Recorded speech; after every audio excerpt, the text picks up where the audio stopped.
Hey everyone, once again welcome to W Script Tech. Myself Gaurav, और आज की इस वीडियो के जरिए हम बात करेंगे कन्वोल्यूशन न्यूरल नेटवर्क के बारे में, जिसे हम सीएनएन नेटवर्क भी बोलते हैं।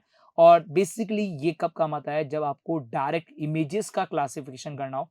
मतलब आप इमेजेस को देखकर आप ये पूछना चाहते हैं कि ये कैट की इमेज है, ये डॉग की इमेज है, तो उसके लिए हम इस नेटवर्क का इस्तेमाल करते हैं। तो बेसिकली ये नेटवर्क कैसे काम करता है, आज के इस वीडियो के जरिए समझेंगे। और इस नेटवर्क के अंदर हमें कौन कौन से लेयर्स की जरूरत पड़ती है, इसको भी हम यहाँ पर डिटेल के साथ देखने वाले हैं। यदि आपको भी Python, machine learning, data science and data analysis जैसी फील्ड में अपने आप को ग्रो करना है, तो इसके लिए डब्ल्यूएस क्यूबटेक के ऑनलाइन एंड ऑफलाइन बने बैच के अंदर ज्वाइन करके आप अपने स्किल को इंप्रूव कर सकते हैं। तो चलिए जरा अब इसे समझते हैं यहाँ पर। तो देखिए, सीएनएन क्या है? आर्टिफिशियल न्यूरल नेटवर्क का ही एक पार्ट है, जिसका पूरा नाम कन्वोल्यूशनल न्यूरल नेटवर्क है। ये बेसिकली इमेज क्लासिफिकेशन के लिए बनाया गया यहाँ पर। मतलब आप अपनी इमेज को देखकर ये पूछ सकते हैं कि ये किसकी इमेज है यहाँ पर। लेकिन इससे पहले आपको उन इमेजेस के ऊपर ट्रेंड करना पड़ेगा अपने मॉडल को।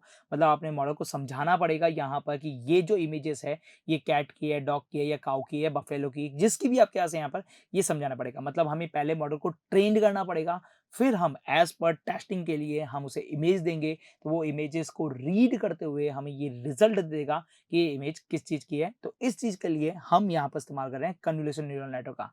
लेकिन क्वेश्चन यहाँ पे ये उठता है कि क्या केवल कन्वोल्यूशन न्यूरल नेटवर्क के थ्रू ही हम इमेज का क्लासिफिकेशन कर सकते हैं? क्या हम एएनएन नेटवर्क के थ्रू नहीं कर सकते क्या? बिल्कुल, आप एएनएन नेटवर्क के थ्रू इमेज का क्लासिफिकेशन कर सकते हैं। लेकिन अब आपको यहाँ पर एक पॉइंट उठा लेना पड़ेगा कि जो भी आप इमेज ले रहे हैं, उस इमेजेस को हमें नंबर्स में कन्वर्ट करना पड़ेगा पहले।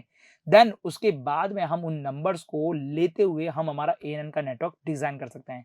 तो यदि हम हमारे जो नेटवर्क है यहाँ पर, एएनएन का नेटवर्क है, उसके अंदर इमेज लेना चाहते हैं, तो उसको पहले नंबर्स में हमें कन्वर्ट करना पड़ेगा। और आप सभी को पता है कि हम जो भी इमेजेस देखते हैं यहाँ पर, वो images as a binary format के अंदर हमारे पास होती है। मतलब एज अ नंबर फॉर्मेट के अंदर हमें देखने को मिल जाती है यहाँ पर। और वो नंबर फॉर्मेट आपके पास यहाँ पर 0 से लगाकर 255 के बीच में एक रेंज के अंदर आपको देखने को मिलता है, जिसके थ्रू आपकी इमेज बनती है। आगे चलते हुए हम इस इमेजेस के बारे में समझेंगे भी कि इमेजेस कैसे होती है और किस तरह से बनती है, राइट। लेकिन हम यदि आर्टिफिशियल न्यूरल नेटवर्क के अंदर यदि काम करना चाहें, तो हम हमारी इमेजेस को पहले नंबर में कन्वर्ट करेंगे। देन फर्दर फिर हम यहाँ पे क्या कर सकते हैं, आर्टिफिशियल न्यूरल नेटवर्क का इस्तेमाल कर सकते हैं। लेकिन इसके अंदर जो आपके मॉडल की जो एक्यूरेसी है, वो बहुत ही कम आने वाली है।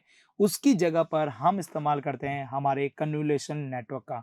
ये कन्वोल्यूशन नेटवर्क जो होती है, ये हमारी आईज के जैसे वर्क करती है।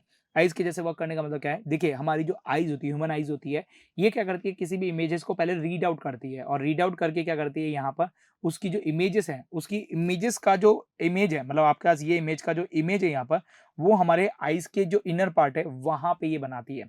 फिर ये कुछ फ़िल्टर्स से होते हुए, कुछ एजेस के डिटेक्शन करते हुए, ये क्या करती है गाइज़, यहाँ पर हमारे ह्यूमन माइंड तक पहुँचाती है। और यदि हमारे ह्यूमन माइंड के अंदर उस इमेजेस से रिलेटेड पहले से ही आपका स्ट्रक्चर बना हुआ है यहाँ पर, और उसका नाम डिसाइड है, तो हमें ये पता चल जाता है कि ये इमेजेस किसकी है। जस्ट लाइक एग्जांपल के तौर पे, यदि मैं आप लोगों के सामने ये मैं दिखाना चाहूँ, तो आप यहाँ पर इससे मॉडल को देखते हुए ये बोल सकते हैं कि ये क्या है, एक माउस है। अब माउस का स्ट्रक्चर आपने पहले भी बहुत सारा देख रखा है यहाँ पर। इसी की हेल्प से आपने इस माउस के स्ट्रक्चर को पहचान लिया है और आपने बता दिया है। सेम एज़ इसी कॉन्सेप्ट को इस्तेमाल करते हुए हमारे पास जो आर्टिफिशियल न्यूरल नेटवर्क के जो इंजीनियर्स हैं, जो हमारे पास साइंटिस्ट हैं, उन्होंने कन्वोल्यूशनल नेटवर्क का डिज़ाइन किया। इस कन्वोल्यूशनल न्यूरल नेटवर्क के ज़रिए हम क्या करते हैं, डायरेक्टली इमेजेस लेते हुए हम उसका प्रेडिक्शन करते हैं कि ये जो इमेजेस है, वो किस चीज़ की है यहाँ पर, मतलब क्लासिफाई करना स्टार्ट कर देते हैं, राइट। तो ये भी क्या आपके पास यहाँ पर डीप न्यूरल नेटवर्क का ही पार्ट है यहाँ पर। अब मेन इंपॉर्टेंट पार्ट ये आती है कि ये काम कैसे करती है, मतलब ये कन्वोल्यूशनल न्यूरल नेटवर्क काम कैसे करता है। तो देखिए, कन्वोल्यूशनल न्यूरल नेटवर्क के अंदर जब भी आपको ये अपनी इमेजेस देते हैं, ये इमेजेस सबसे पहले जाती है अपने कन्वोल्यूशन लेयर के अंदर। ये कन्वोल्यूशन लेयर क्या करती है गाइस यहाँ पर, कि आपकी जो भी इमेजेस है, उस इमेजेस के अंदर जो भी आपके इंपॉर्टेंट फीचर्स हैं यहाँ पर, या जो इंपॉर्टेंट फीचर के जो आपके एजेस हैं यहाँ पर, एजेस का मतलब मैं बेसिकली बात करूँ, तो जैसे कि ये हमारी इमेजेस है, इस इमेज के अंदर जो हमारी इंपॉर्टेंट फीचर का जो एजेस है, वो क्या-क्या है गाइस यहाँ पर। ये वाला एज हो गया यहाँ पर हमारा, ये वाला एज हो गया, ये वाला एक एज हो गया, इसके बाद में देखिए यहाँ पर ये वाला एक एज हो गया यहाँ पर, ये एक एज हो गया यहाँ पर।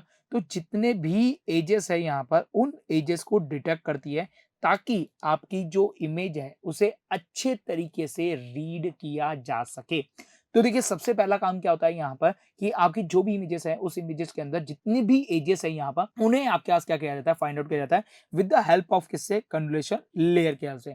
अब कन्वोल्यूशन लेयर की जो आपके पास डेटा आता है यहाँ पर, वो डेटा काफ़ी हैवी डेटा होता है, उसको आप डायरेक्टली आप इस्तेमाल नहीं कर सकते। किसके लिए? प्रेडिक्शन के लिए, और ना ही आप आगे लेयर के अंदर इस्तेमाल कर सकते हैं, क्योंकि that's a very, very large amount of data. अब लार्ज अमाउंट ऑफ डेटा क्यों बोला हूँ यहाँ पर? लेट्स सपोज़ एग्ज़ाम्पल के तौर पे बात करते हैं यहाँ पर कि आपके पास एक इमेज है जो यहाँ पर 1024 इंटू 1024 की एक इमेजेस है, राइट? अब यहाँ पर ये क्या है? इतनी पिक्सल के आपके एक इमेजेस है। अब ये क्या लिखा है मैंने? पिक्सल लिखा है। आपकी जो भी इमेजेस होती है वो आपके छोटे-छोटे पिक्सेल्स के अंदर डिवाइड होती है।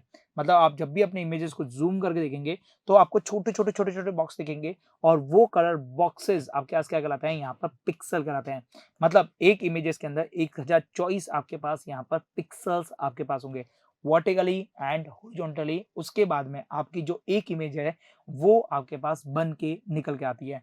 अब कन्वोल्यूशन लेयर के अंदर जो आपकी इमेजेस तैयार होती है यहाँ पर, वो काफ़ी हैवी इमेजेस होती है, और उसके हैवी इमेजेस को यदि हमने डायरेक्टली यूज़ कर लेते हैं तो हमारा सिस्टम जो है वो क्रैश कर जाता है। तो फिर इसका एक अल्टरनेटिव है यहाँ पर कि हम हमारी इमेजेस का जो यहाँ पर निकला है कन्वोल्यूशन लेयर के, जो हमारी इमेज निकली है यहाँ पर, उसको हम क्या करते हैं? कंप्रेस करते हैं, और उस कंप्रेस करने के लिए हम इस्तेमाल करते हैं हमारी पूलिंग लेयर का। ये पूलिंग लेयर जो है यहाँ पर वो बार-बार यूज़ किया जाती है। मतलब convolution layer, pooling layer, convolution layer, pooling layer, इनको बार-बार, बार-बार इस्तेमाल किया जाता है, ताकि हमारे जो इमेजेस के अंदर जो आपके पास इंपॉर्टेंट फीचर्स हैं यहाँ पर, वो अच्छे तरीके से गेट कर ले जाएँ। अब इसके बाद में पूलिंग लेयर के बाद में हमारे इस नेटवर्क को हम कनेक्ट कर देते हैं फुली कन्वोल्यूशन के साथ, या फिर हमारे पास इस डेटा को हम भेज देते हैं फुली कन्वोल्यूशन के पास।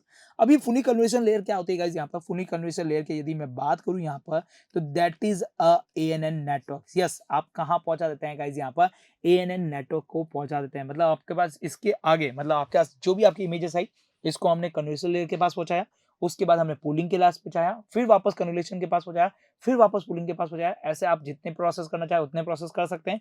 देन उसके बाद जो आपका डेटा बचा फाइनली, उसको ले जाके हमने दे दिया फुली कन्वोल्यूशन लेयर को। फुली कन्वोल्यूशन लेयर का मतलब है गाइस यहाँ पर हमारे एएनएन के नेटवर्क को, ताकि वो यहाँ से एक प्रेडिक्शन सिस्टम बना सके।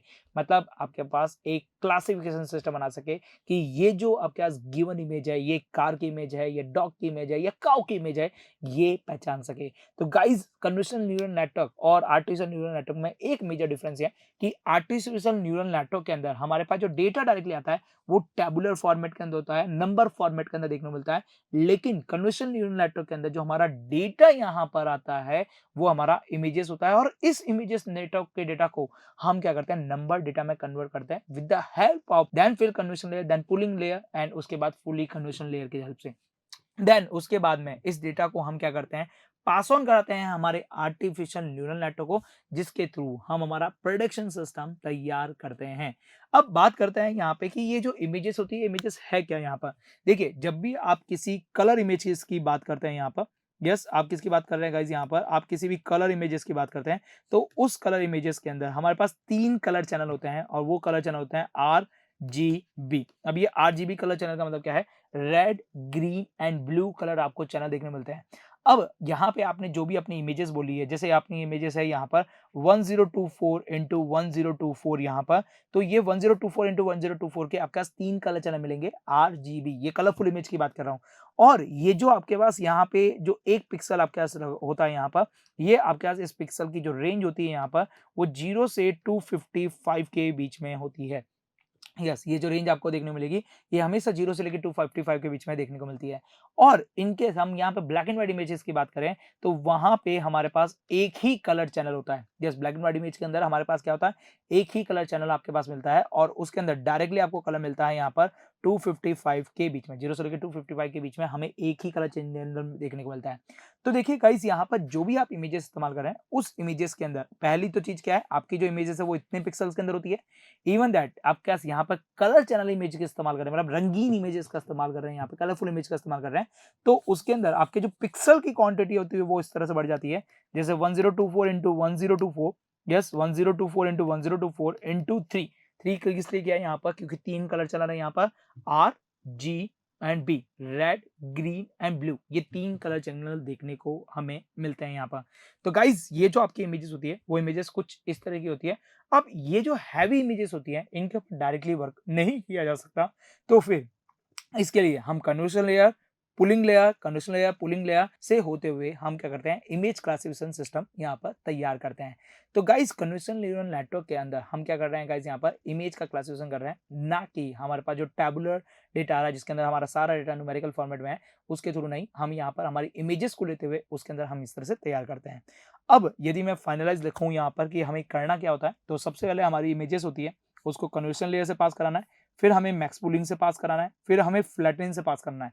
फ्लैटेन क्या करेगा गाइस यहाँ पर कि देखिए आपके पास जो भी आपका न्यूरल नेटवर्क होगा, आर्टिफिशियल न्यूरल नेटवर्क होगा, वो कुछ इस तरह से आपके पास होगा, लेकिन आपके पास जो कलर चैनल इमेज होगी वो आपको एक एज ए मैट्रिक्स फॉर्मेट में आपको देखने को मिल जाएगी। तो ये जो मैट्रिक्स फॉर्मेट में आपको जो इमेजेस देखने को मिल रही है, इस मैट्रिक्स फॉर्मेट की इमेजेस को हमें क्या करना है, यहाँ पर एक सिंपल नेटवर्क के अंदर, मतलब सिंपल एक रो के अंदर कन्वर्ट करना है। तो उसके लिए हम क्या इस्तेमाल कर रहे हैं, फ्लैटेन का इस्तेमाल कर रहे हैं, और इस फ्लैटेन के बाद में फुली कन्वोल्यूशन लेयर का इस्तेमाल करते हुए हम हमारी इमेज का प्रेडिक्शन करते हैं। तो ये था हमारे पास CNN का नेटवर्क, और ये था हमारा कन्वोल्यूशन नेटवर्क के बारे में। आने वाले वीडियो के अंदर हम कन्वोल्यूशन लेयर के बारे में समझेंगे, पूलिंग के बारे में समझेंगे, और आपके पास फ्लैटेन के बारे में डिटेल के साथ समझने वाले हैं। लेकिन फिलहाल आज के वीडियो के लिए बस इतना ही रखेंगे। मिलते हैं हमारी अगली वीडियो के साथ, जहां पे हम और डिटेल के साथ सारी चीजों को डिस्कस करने वाले हैं। तब तक आप हमारे साथ यूं ही बने रहिए। Till then good bye.